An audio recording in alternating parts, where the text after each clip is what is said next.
Periodization and block periodization in sports, emphasis on strength power training, a provocative and challenging narrative.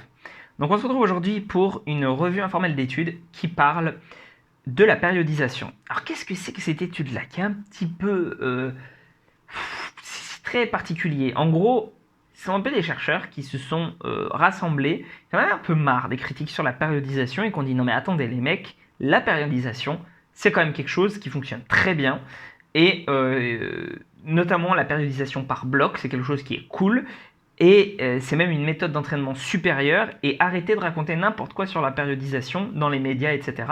On va rétablir les choses. C'est un article donc qui assume sa partialité. Mais du coup, je pense que les auteurs sont biaisés. Dans le sens où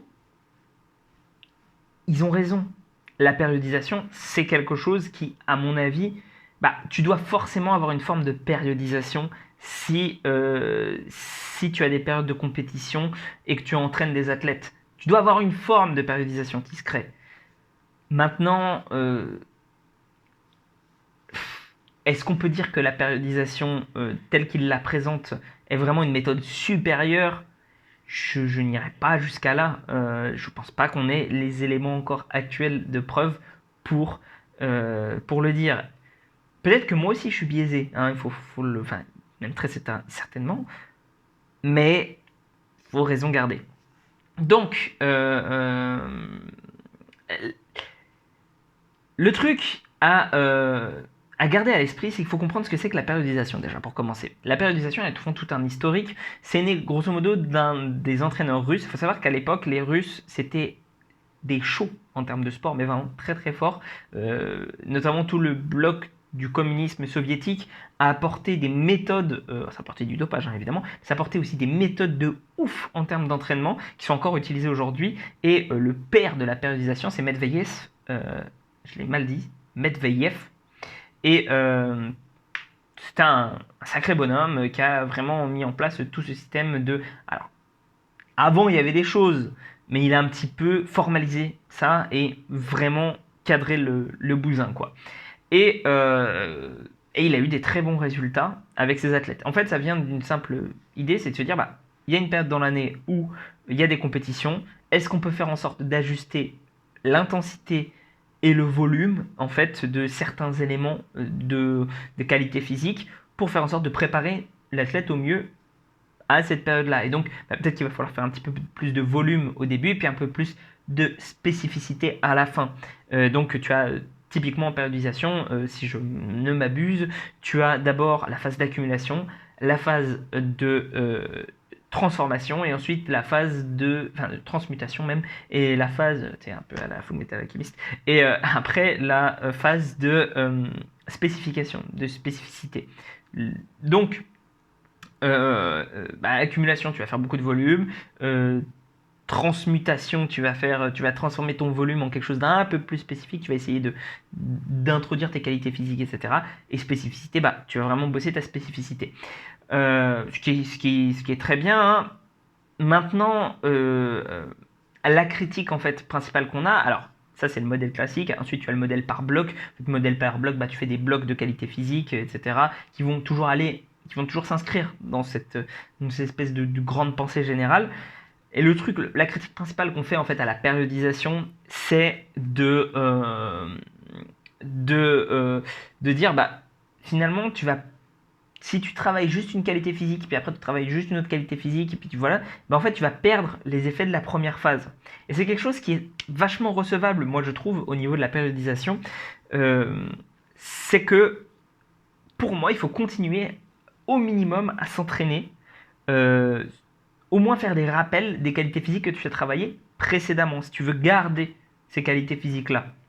Maintenant, ils le disent quand même dans la review. Si jamais tu fais un modèle de périodisation par bloc et que tu introduis ça, si tu fais en sorte d'avoir une espèce de rappel, des choses comme ça peut parfaitement tenir la route. Et dans ce sens-là, je pense qu'effectivement, si jamais tu as cette approche-là, effectivement, c'est une très bonne méthode d'entraînement. Maintenant, une autre critique aussi qu'on peut faire à la périodisation, ils en parlent bien, hein, c'est que ça fonctionne pas pour tous les athlètes, notamment en sport collectif où tu dois, bah, tu vois, typiquement en foot, il y a des joueurs qui ont 2, 3 matchs par semaine, alors en règle générale un, mais il y en a 2 à 3 quelquefois. Typiquement, si pendant toute l'année tu dois être compétitif, tu peux pas te préparer, faire des phases spécifiques sur certaines qualités. Peut-être qu'à certains moments, tu vas mettre plus l'accent sur l'une ou l'autre, mais voilà, il n'y a que en hors saison, éventuellement, où tu vas pouvoir faire ce type d'approche-là. Donc la périodisation, à ce moment-là, bah, doit s'adapter. D'accord. Et on pourrait même dire, de façon générale, qu'il ne peut pas vraiment y avoir de périodisation. Plus de la planification d'entraînement, plus de la réactivité, mais pas périodisé à l'avance. Voilà. Euh, oui, une chose très importante, là où je veux parler, si tu me suis et que tu fais de la musculation, tu veux juste gagner du muscle, je ne pense pas que la périodisation ait grand sens pour toi. Dans le sens où, pour moi, le muscle, euh, bah, c'est pas une compétition, quoi. À la rigueur, si tu fais une compétition de bodybuilding, oui, il va falloir peut-être un peu périodiser, il va falloir un petit peu, peut-être descendre ton volume, augmenter ton intensité à certains moments de l'année pour faire face aux difficultés de la sèche, etc. Mais en dehors de ça, tu veux gagner du muscle, bah, basiquement, il va falloir que tu t'entraînes toujours avec un petit peu plus de volume, toujours faire des deloads de temps en temps quand tu sens que tu es fatigué, mais c'est tout. Il n'y a pas de périodisation parce qu'il n'y a pas de période où tu dois être le plus performant possible, tu dois toujours chercher à être plus haut. Donc voilà, dans ce type d'approche-là, la périodisation, par exemple, ne me semble pas supérieure. Mais si tu fais du sport, si tu fais un sport individuel en particulier, avec des... Plus tu as une période, on va dire, compétitive restreinte dans l'année, plus ça aura d'intérêt. Bah oui, la périodisation, je ne sais pas pourquoi je bafouille aujourd'hui, la périodisation, donc du coup, ça a du sens. Voilà, et dans l'ensemble, je pense que si jamais tu t'y intéresses pas, tu devrais lire quelques petits livres de prépa physique. J'ai fait des critiques de bouquins au niveau de la périodisation aussi, il me semble. Donc voilà, n'hésite pas à t'y intéresser. Et si tu es un coach, bah, il faut que tu aies ça, que tu connaisses au minimum la théorie. Même si tu choisis de ne pas l'utiliser, je pense que c'est toujours très intéressant. Donc voilà, et sur ce, prends soin de toi et on se retrouve pour une prochaine vidéo.